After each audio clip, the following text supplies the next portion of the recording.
para mí un gusto y un honor volver a estar en sus hogares en este su programa titulado Médico de Cuerpo y Alma. El día de hoy tenemos un programa muy especial, el tema Diabetes mellitus.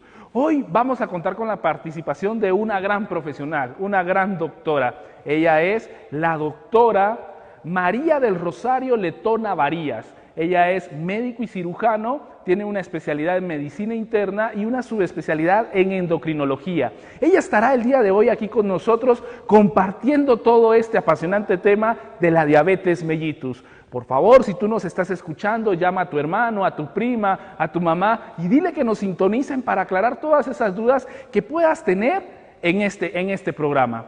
Para mí es un gusto, un honor abrir las líneas y las líneas de comunicación para poder interaccionar junto con ustedes. Nos puedes llamar a los teléfonos acá del programa, los cuales son 22 51 12 44. Repito, 22 51 12 44. Y también nos puedes llamar a los siguientes números: 22 38 05 93. Repito, 22 38 05 93. También nos puedes seguir por nuestras redes sociales en Facebook. Pon TV Arquidiocesana y sigue la transmisión en vivo. Mándalos ahí tus comentarios. Estaremos aclarando todo tipo de dudas. Además, nos puedes seguir por www.canalcatólico.tv o también en Instagram y en Twitter. Además, las líneas de Facebook, Dr. Elmer Hernández, Nefrología, para que puedas contactar. Si no es hoy, otro día, en la mañana, en la tarde, en la noche, como tú gustes. Como les venía diciendo, el tema diabetes mellitus. Antes de entrar en materia de este tema, vengo a dejarle dos ideas. Número uno, ¿cuáles son las dos cualidades del ser humano? ¿Cuál es esa cualidad que hace que tú seas un ser humano y tengas un peso en esta tierra? Número uno, ser único. Nadie en esta tierra será igual que tú. Nadie en esta tierra va a ser como tú, porque tú eres único. Aparte de esta cualidad tenemos ser original. Además, vamos a ver este tipo de situaciones. Entonces, ser único y original. ¿Por qué es esto importante, ser único y original? Es importante porque nadie va a ser igual que tú. Recuerda, la evolución natural, el hombre o el animal en general, nace, crece, se reproduce y muere. Pero imagínate qué grande fue el Padre al mandar a su Hijo único a morir por toda la humanidad. Las dos cualidades de ser único y original simplemente nos dice que tú tienes una misión acá en la tierra. Tú tienes un propósito acá en la tierra. ¿Lo has descubierto? ¿Lo has explotado al máximo? ¿Cuál es tu propósito de estar aquí? No estás llamado a nacer, crecer, reproducirte y morir. Estás llamado, aparte de eso, a dejar huella, a hacer una tierra distinta, a hacer luz en aquellas personas que lo necesitan. Tú, como persona única y original, tienes una misión acá en la tierra, tienes un propósito acá en la tierra. Es por eso que de aquí te hago la invitación para poder estar junto con nosotros en este apasionante tema. Vamos a ir al corte y posteriormente tendremos a nuestra invitada para poder arrancar con todo acerca de la diabetes mellitus. Es para mí un gusto, que Dios te bendiga y te espero aquí en el siguiente corte.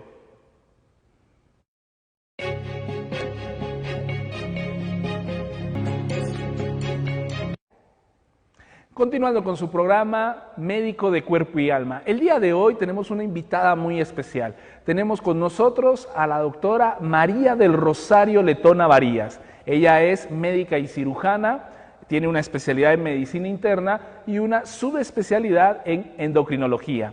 Nuestro tema del día de hoy, diabetes mellitus. Antes de entrar al tema y presentarle a nuestra invitada de lujo, vamos a hablar sobre una pequeña consulta y duda que nos acaba de hacer llegar una televidente.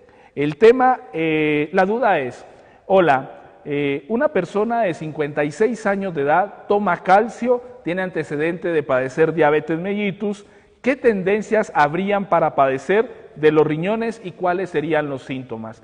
Muchas de las sintomatologías de la diabetes mellitus, después de cierto tiempo de malos controles de azúcar, el órgano que se afecta es el riñón. El riñón tiene múltiples funciones, tanto de absorción, excreción, manejo de hormonas. Cuando el riñón se enferma, automáticamente hay calcio bajo, fósforo alto, alteración de la paratiroides. Lo que hace el médico es tratar de dar suplementos, en este caso calcio, para poder sopesar esa situación cuando el riñón se enferma. Si quieres más consultas, puedes comunicarte con nosotros posteriormente y a través de las redes sociales ampliar esta respuesta. Así que sin más, déjenme presentarles un fuerte aplauso acá a la doctora María del Rosario Letona. Ella es endocrinóloga. Bienvenida, doctora. Gracias por estar aquí. No, gracias a ustedes por la invitación. ¿Okay? Es un gusto. El día de hoy, tratando acerca del tema de diabetes mellitus, vamos a empezar arrancando acerca de la epidemiología. ¿Cómo estamos en diabetes mellitus? Pues bien, Elmer. Bueno, me gustaría primero empezar con la definición sobre diabetes mellitus. Esta es una enfermedad crónica, o sea, significa que pues la duración es de muchos años, de mucho tiempo, cuya base se origina en el páncreas, ya sea por falta en la secreción de insulina, esta falta o ausencia puede ser total o parcial, o defectos en la producción de la insulina, o sea, es una insulina cuya actividad biológica es deficiente, ¿no? Y el otro componente pues está en las células que reciben la señal de la insulina, y esa célula puede no recibir bien la orden de la insulina para metabolizar o para introducir la glucosa en la célula, y por lo tanto pues también se generan elevaciones de glicemia en la sangre. O sea que básicamente son dos alteraciones: está en el páncreas, que es el órgano que produce la insulina, y en las células periféricas, principalmente en el hígado, en el músculo y en el tejido adiposo, que no logran responder adecuadamente a la señal de la insulina. Okay. Algo importante en esta parte es definir siempre una patología. La enfermedad regularmente la tenemos que ir definiendo, saber cuáles son sus componentes primarios, cuáles son sus componentes secundarios, hacer una evaluación general y posteriormente ver los efectos que puede causar en nuestro cuerpo.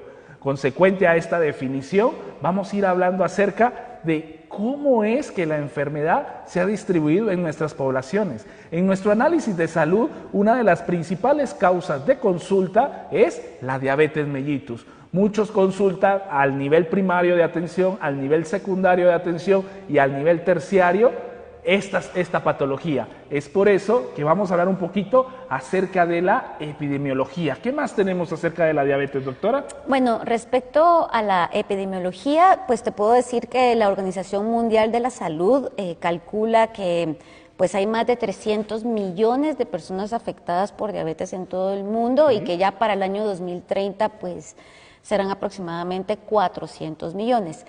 El porcentaje de pacientes con diabetes en los países o en las regiones, pues depende de pues mucho de eso, ¿no? De qué continente estemos hablando, de la raza, pero por ejemplo puede ir aproximadamente del 4 al 12% de las personas de un país pueden estar afectadas por la enfermedad, o sea, 4 de cada 1000, 8 de cada 1000 o 12 de cada 1000 personas pueden tener la enfermedad, y por lo menos el 50% de ellas no saben que la padecen. Interesante todo esto que estamos hablando. Ahora, una de las cosas importantes que tenemos que definir, aparte de la definición, un poquito acerca de la epidemiología, la pregunta es, ¿cuántas personas conoce usted que padece este tipo de enfermedades? ¿Cómo está papá? ¿Cómo está mamá? Una de las cosas básicas que como médicos preguntamos es antecedentes médicos. Esos antecedentes médicos familiares son importantes. Si mis abuelitos, si mi papá, si mi mamá, si mis hermanos padecen de azúcar, esto tiene un componente genético. ¿Qué nos puede hablar acerca de esto, doctora, acerca de este componente genético? Bueno, sí, efectivamente ya están descritos varios genes que van a predisponerte como cualquier otra enfermedad, o sea, cualquier enfermedad del cuerpo está grabada o codificada en unos genes, ¿verdad? Entonces, para diabetes se han aislado numerosos genes. También, según las poblaciones, hay unos genes que te pueden predisponer más, por ejemplo, en población latina que en población europea, por ejemplo, ¿no? Sin embargo, algo importante para los televidentes es que el factor genético, sin duda, es importante. Lo más importante para que esta enfermedad se desencadene o no son los factores ambientales. Los factores externos son los que pueden activar esos genes. O sea, una persona puede tener el gen de diabetes y nunca activarlo, ¿verdad? Mientras que otras personas, pues, según el estilo de vida y otros factores personales y de salud o de enfermedad, pueden activar más prontamente dichos genes. Ok, ya lo sabe usted. Los factores ambientales, el estilo de vida, incluye mucho. Actividad física, dieta y algunos otros. Ahora la pregunta es, ¿se divide la diabetes mellitus? ¿Hay diabetes mellitus tipo 1? ¿Hay diabetes mellitus tipo 2? ¿Cuáles son sus características especiales? Llámenos, comuníquense con nosotros para poder interaccionar y consultar sus dudas. Yo sé que muchos de ustedes utilizan hipoglicemiantes orales, hay muchos que utilizan insulina, otros que dicen que la insulina me deja ciego, pero vayamos definiendo esta patología y empecemos a arraigar cosas que nos pueden ayudar como personas, atribuyendo, siendo responsables ante esta enfermedad.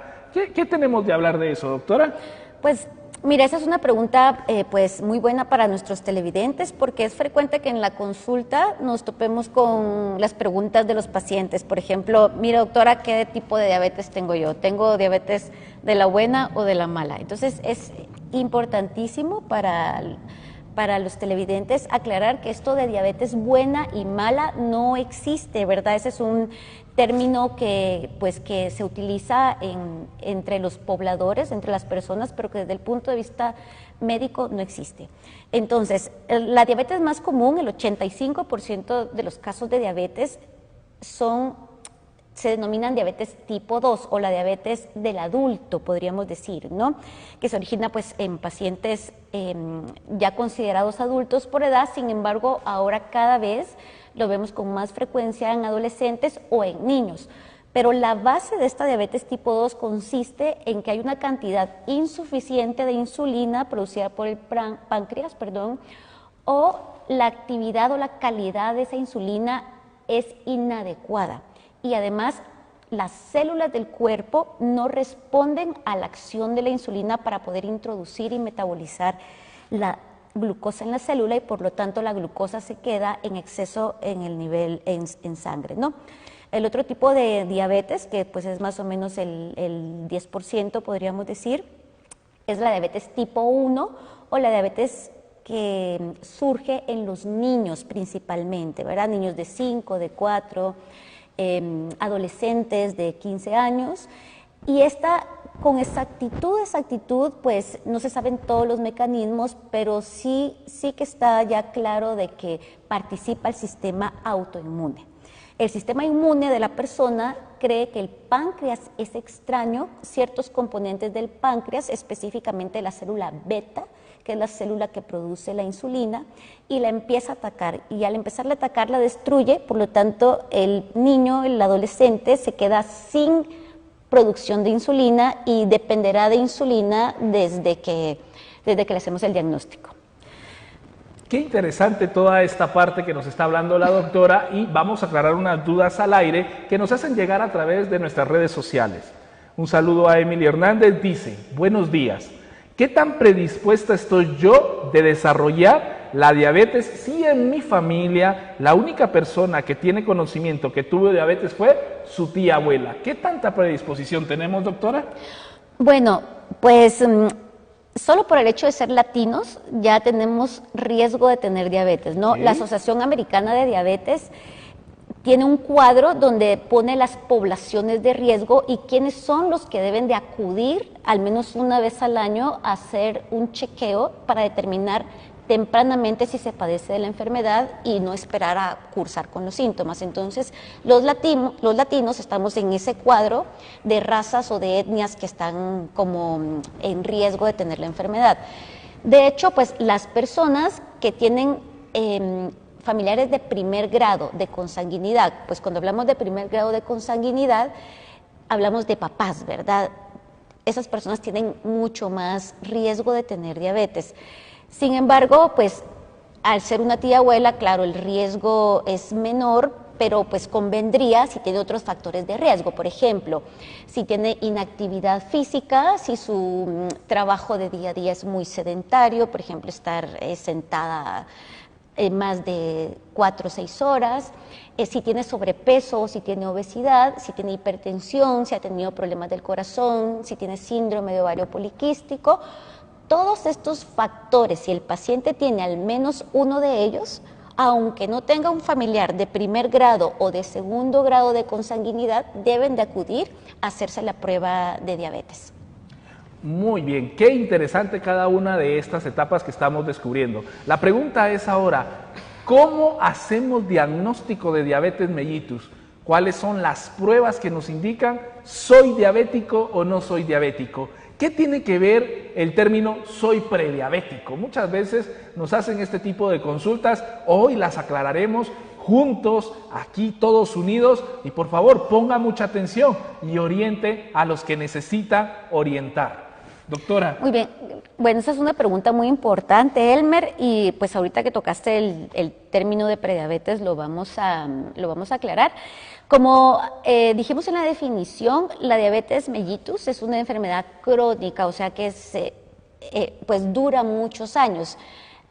Un paciente no tiene diabetes o se vuelve diabético, como pues normalmente lo dicen las personas, de un día a otro. O sea, no puede que mañana amanezca y mañana tiene diabetes, como cuando alguien tiene gripe, pues se acostó bien y mañana aparece con síntomas. Eso no es así. Generalmente, cuando hacemos el diagnóstico de diabetes en una persona, si la persona ya presenta síntomas, esta enfermedad tiene de 5 a 10 años, ¿verdad?, de estar ya presente en la persona. De tal manera que antes del diagnóstico y de tener pues diabetes asintomática, podríamos decir, durante por lo menos 5 años, antes de esos 5 años está una fase que se llama prediabetes, donde la glicemia está por arriba de los valores normales, pero no en el valor que diagnostica a la persona como diabetes. E incluso antes de tener prediabetes, la glucosa está normal, pero los niveles de insulina en el paciente están muy altos. O sea, de tal manera que se pasa por una fase de tener la insulina alta o de hiperinsulinismo o de resistencia a la insulina, de tener prediabetes y de tener diabetes. Como tal, el diagnóstico de la enfermedad se hace a través del laboratorio y con una toma de sangre en ayunas, la glucosa que esté en 126 o más es un valor diagnóstico de diabetes. Lo correcto es que cuando el paciente acude al laboratorio le den una carga de glucosa de 75 gramos. A veces pues van al laboratorio y le dicen, mire, vaya a comer y regresa 2 horas después. Esa no es la forma correcta para hacer el diagnóstico, sino que es llegar al laboratorio, que le tomen una muestra de sangre, luego que le den una toma de glucosa de 75 gramos y a las 2 horas le vuelven a tomar una muestra de sangre. De tal manera que si en ayunas está de 126 o más, se considera ya diabetes. Y si después de la carga está de 200 miligramos sobre decilitro o más, ya se considera diabetes también. Ok, aclarando cada una de estas dudas, tenemos más comunicación sobre las redes sociales, vamos a preguntar, eso es, trata de traer tus incógnitas, tu duda, están aquí los especialistas, haz esas dudas que son importantes. Nos saluda Lori Quiroga, dice, buenos días, excelente programa, y nos dice, doctora, hace 2 años me detectaron hiperinsulinemia, arraigado a eso, síndrome de ovario poliquístico y un prolactinoma. Estoy empezando a cambiar esos hábitos y estilo de vida, pero ¿cuál es la mejor forma de evitar caer en diabetes y revertir la hiperinsulinemia?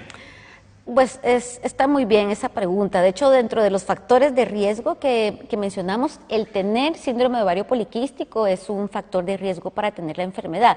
De tal manera que para salir de esa etapa de hiperinsulinismo, lo mejor es mantener un peso adecuado, o sea, que el peso en relación a la estatura del paciente sea el adecuado. Eso se logra pues con dieta, con actividad física, por lo menos 150 minutos a la semana como mínimo, aunque, eso lo puede dividir en 3 días, por ejemplo, 50 minutos un día de por medio. Sin embargo, cuando se necesita perder peso, sí deberían de ser por lo menos 50 minutos, unos 5 días de la semana. De tal manera que lo primero es mantener un peso adecuado a nuestra estatura, y lo segundo es auxiliarse de la metformina, ¿verdad? La metformina, hay pacientes que, pues cuando la indicamos para hiperinsulinismo, para resistencia a la insulina o para prediabetes, pues tienen cierto temor porque conocen personas que la utilizan, pero ellos ya tienen diabetes.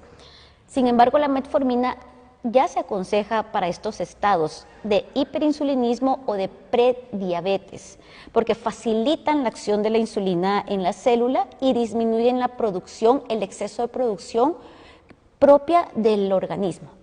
Qué interesante respuesta. Esperamos podemos ir ampliando este tipo de situaciones. Vamos a tener los contactos a través del número y la llamada telefónica para poder interaccionar en las redes sociales y poder ir ampliando todo este tipo de temas. Vamos a hablar de unos pequeños saludos. Dice Herbert Morales, por favor necesito el número de la clínica de la doctora. Ya van a aparecer los datos, ella misma lo va a ir diciendo para poder irte apoyando en cualquier situación. Además nos escribe Karen Pérez. Hola hermanos, feliz mes de febrero, saludos y bendiciones desde San Francisco, California. Un fuerte abrazo hasta allá, que Dios te bendiga y gracias por estar sincronizándonos.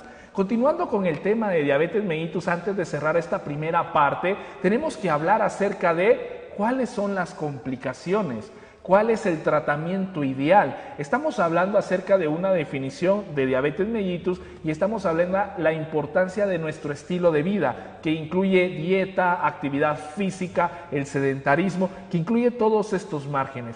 ¿Cuáles son las complicaciones de la diabetes en nuestra vista, en nuestros nervios, en cada una de estas partes? Vamos a dejar un pequeño receso para que la doctora nos dé sus datos y ustedes también la puedan contactar a ella porque es una profesional arraigada al servicio de la gente. Doctora, tu clínica, sí, número de teléfono. Claro, bueno, les doy el número de teléfono, Claro. Es el 2375-2222.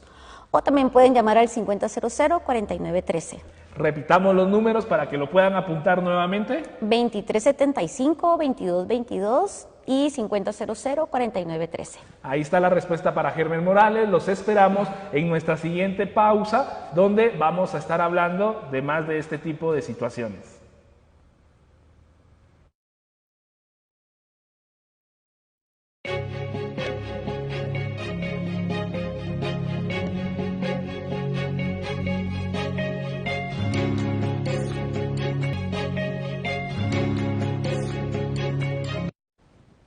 Continuando con su programa Médico de Cuerpo y Alma. El día de hoy contamos con la participación de la doctora María del Rosario Letona.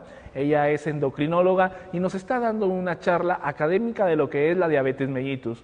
Continuando con esto, hablamos de definición, hablamos de epidemiología, hablamos de las características clínicas y un poquito de fisiopatología. Ahorita vamos a ver de complicaciones y seguimiento. Por favor, si tienes alguna duda, puedes llamarnos al aire o bien por nuestras redes sociales y poder hablar de todo este tipo de cosas. Hablando acerca de las complicaciones, doctora, ¿cómo estamos en ese tema?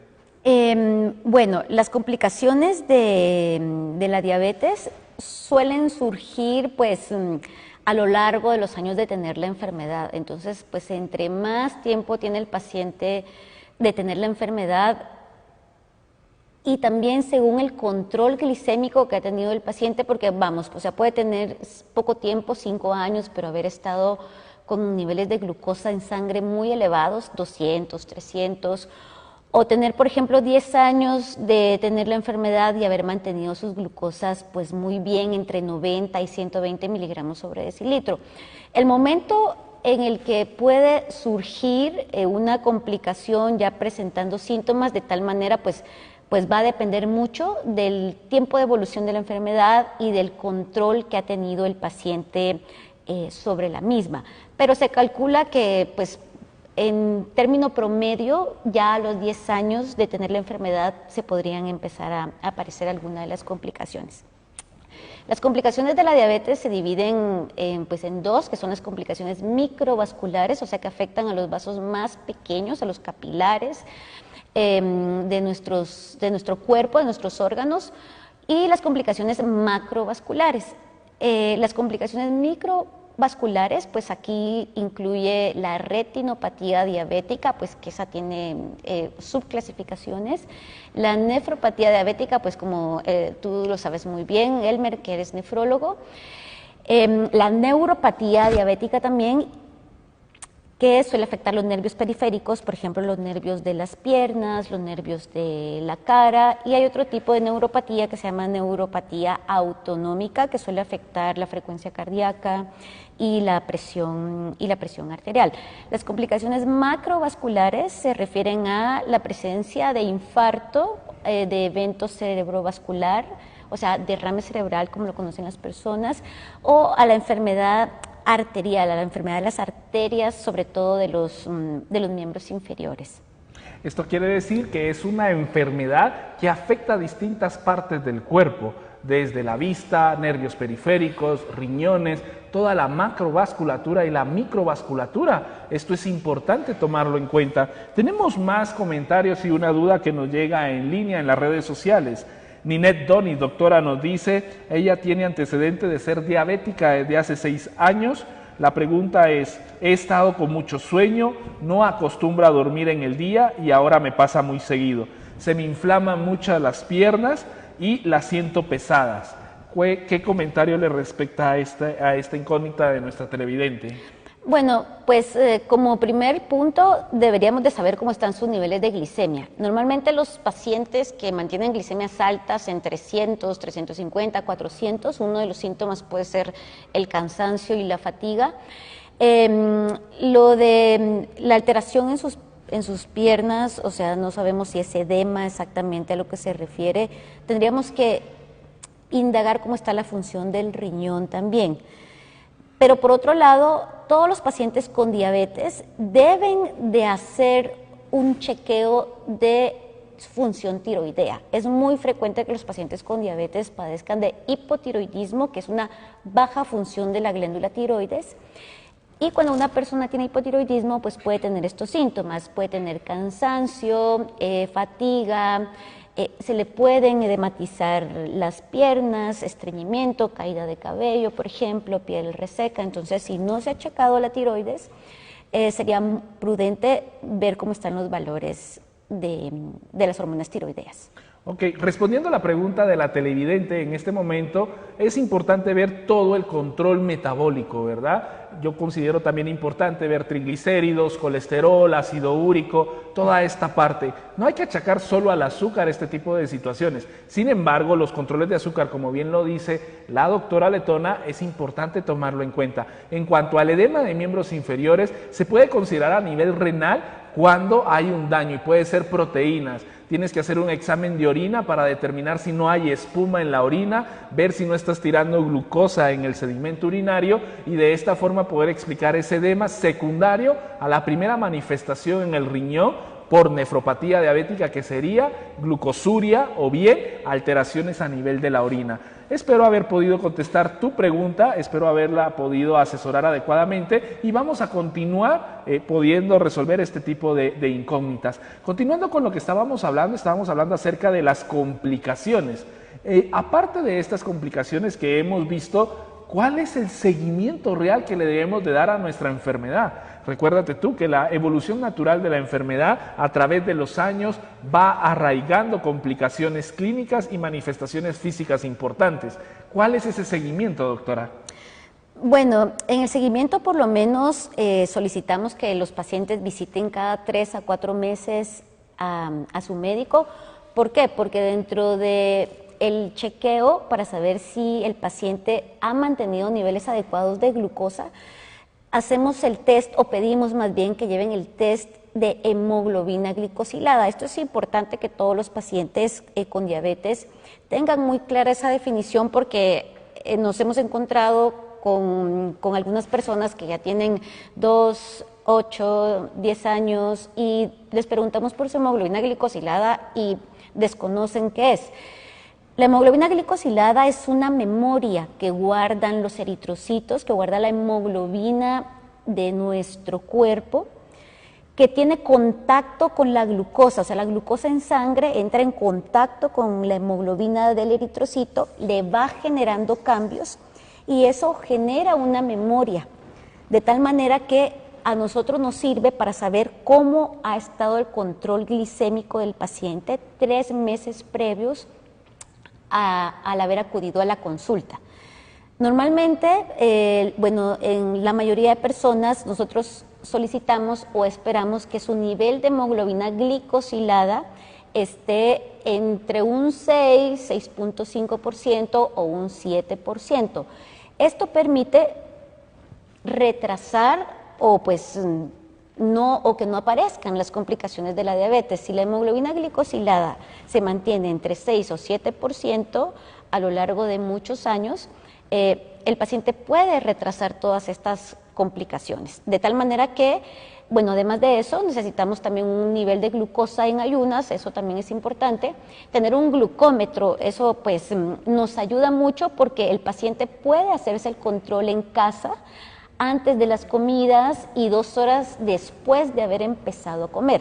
Tanto la glicemia preprandial, o sea, antes de las comidas, como la glicemia postprandial, que es la glicemia 2 horas después de comer, son importantísimas. De hecho, ya se sabe que la glucosa postprandial elevada predispone más a las complicaciones cardiovasculares que la glicemia de ayuno. Entonces, enfatizar que hacerse un control de glucosa con su glucómetro 2 horas después de las comidas es muy importante para su médico.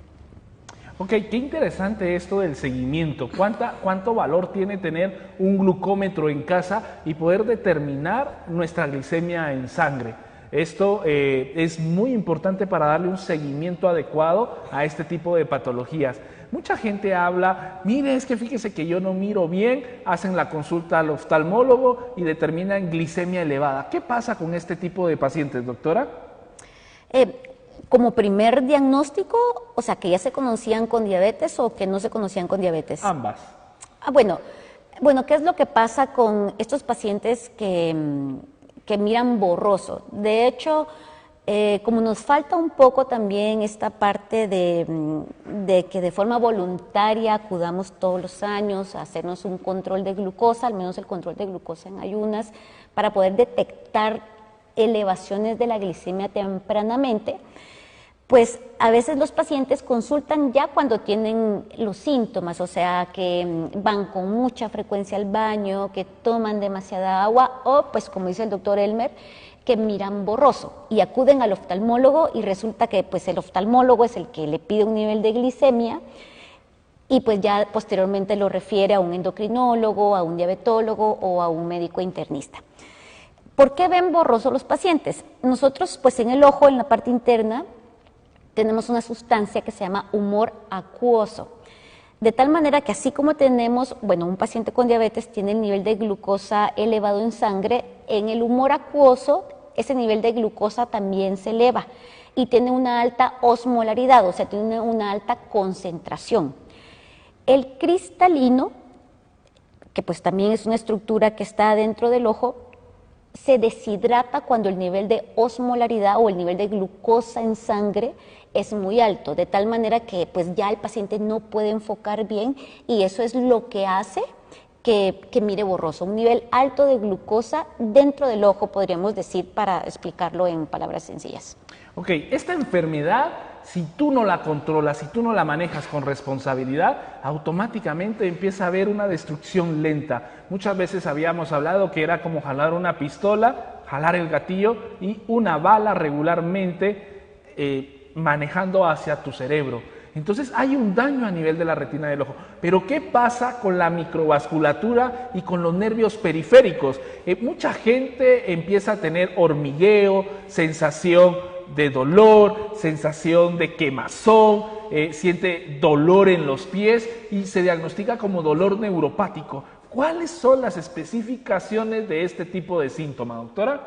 Bueno, la neuropatía periférica es una complicación microvascular de la diabetes y digamos que se puede dividir en dos tipos, ¿no? Que es la neuropatía periférica no dolorosa y la neuropatía periférica dolorosa, ¿no? Entonces, la que tú estás mencionando ahorita es la que te presenta dolor constante, pero va a ser sobre todo nocturno. Se describe también la neuropatía en guante y calcetín, pues calcetín es que te afecta hasta la mitad de las piernas y pues en guante pues que te afecta las manos y aproximadamente la mitad de los antebrazos. Entonces, esta neuropatía periférica dolorosa suele ser incapacitante para las personas, sobre todo pues les dificulta dormirse, los despierta por la noche, les molesta al caminar. Pero es importante que sepan que hay tratamientos para mitigar el dolor. Tenemos en la actualidad 3, 4 opciones de tratamientos para lo mismo, pero lo ideal sería no llegar a este punto, o sea, mantener un control de glicemia adecuada. Ahora, la neuropatía diabética no dolorosa generalmente se va a manifestar por pérdida de la sensibilidad en las extremidades, en los pies, en las piernas, y esto es de mucho cuidado, hay que tener mucho cuidado porque el paciente puede golpearse, puede a veces lesionarse con algo que esté con punta, que esté en el piso. He tenido pacientes, por ejemplo, que fueron a la playa y no sentían lo caluroso de la arena, de tal manera que sufren lesiones y esa lesión posteriormente puede infectarse y surge lo que se llama o se conoce como pie diabético, que pues también es una complicación de la diabetes. Ok, interesante respuesta. Mucho de lo que estamos viendo ahorita acerca de la patología de la diabetes mellitus es definir cada parte. Espero yo poder continuar hablando un poquito más de eso, que la doctora nos traiga sus gráficas, nos pueda exponer cada parte y de esa forma ir aclarando todas esas dudas, teniendo un asesoramiento especial.